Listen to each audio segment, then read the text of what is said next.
Hi, I'm Harmeet Dhillon, the Assistant Attorney General for Civil Rights, with an important update about our work here in the department. This month, the Civil Rights Division has started a Second Amendment section, and I'm really excited about this. For the first time, the DOJ Civil Rights Division and the DOJ at large will be protecting and advancing our citizens' right to bear arms as part of our civil rights work. As Attorney General Pam Bondi has said, the Second Amendment is not a second-class right, and I couldn't agree more with my boss.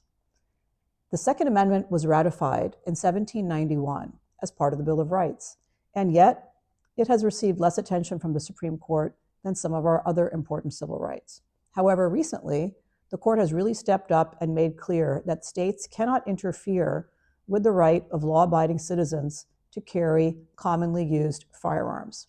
So far, the DOJ Civil Rights Division has sued Los Angeles for unreasonable multi-year delays in granting concealed carry permits.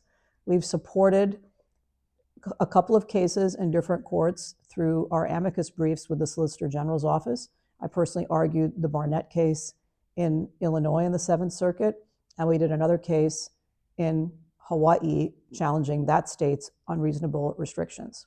Some of the things we're seeing, and that is going to be the focus of our work around the country, includes multi-thousand-dollar costs for citizens to apply for concealed carry permits. Other jurisdictions are having unreasonably long delays. Other jurisdictions are outlawing guns that should be protected by the Second Amendment under the recent Supreme Court precedents.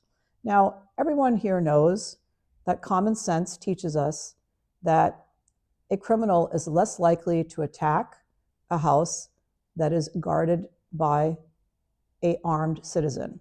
Secondly, the right to bear arms equalizes the ability of those of us, women, people with disabilities, and others who might otherwise be more vulnerable, to be able to protect ourselves. And this is important. And I don't mean to detract from law enforcement. They have a very important role as well.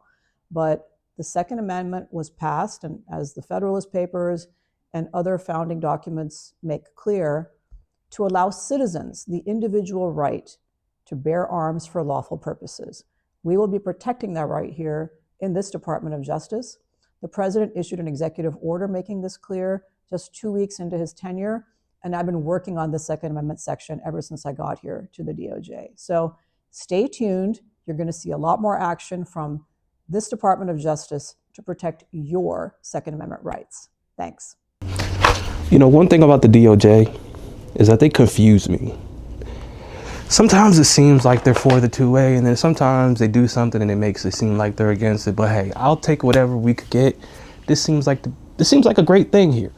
So I've compiled a list of things that I would love for the DOJ to investigate when it comes to Connecticut. Hi, we're Connecticut over here. Pay attention to us, please. Some of the things I want them to look into is, for as far as pistol permit denials or revocations, remember there is a 1,200 backlog of pistol permit hearings. People's cases haven't been heard, so they definitely need to look into that. Assault weapon certificates, there is a backlog of that. For those guns that were banned in Connecticut, you know, they always give us a deadline here for some weird reason. Every time they come up with an assault weapons ban, they say, hey, you have a specific amount of time to register your gun or do whatever you need to do to get into compliance with the law, and they only give you a few months to get your shit together. But when it comes to issuing out these assault weapon certificates that prove that you're actually allowed to possess those guns, for some reason they never give them out on time. It's been about 2.5 years now since the last assault weapons ban was put in place, and people still haven't gotten their certificates yet. So yeah, they need to look into that. Pistol permit wait times, you know, we all been talking about 6, 7. Governor. 6 or 7. Yeah, people been waiting 6, 7 months to get their pistol permits. That's fucking ridiculous. I shouldn't have to wait 6, 7 months for me to exercise my 2A. You get what I'm saying? Assault weapon bans on commonly used firearms, right?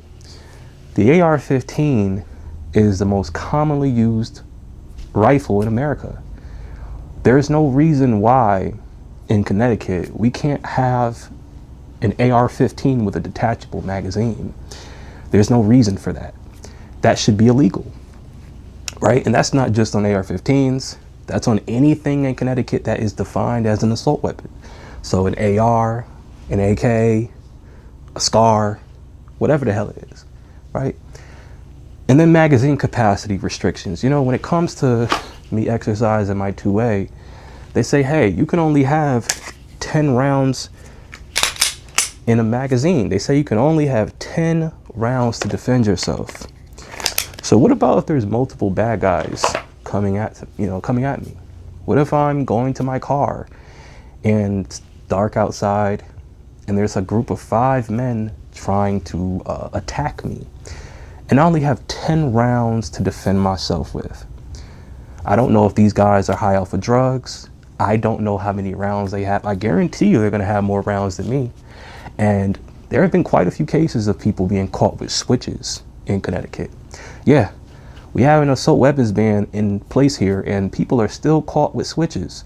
So I think the DOJ needs to carefully look into Connecticut's gun issues here, because like I said, we are greatly suffering and we need the help, not just from the DOJ, but for anyone that can come and pay attention to us, give us a little bit of tender love and care, and change a few things over here. I would greatly appreciate that. And I think anyone in the 2A space in Connecticut would greatly appreciate that, because we all want to exercise our Second Amendment rights, and we all want to be law-abiding citizens to do the right thing here. So yeah, I think that they should look into that.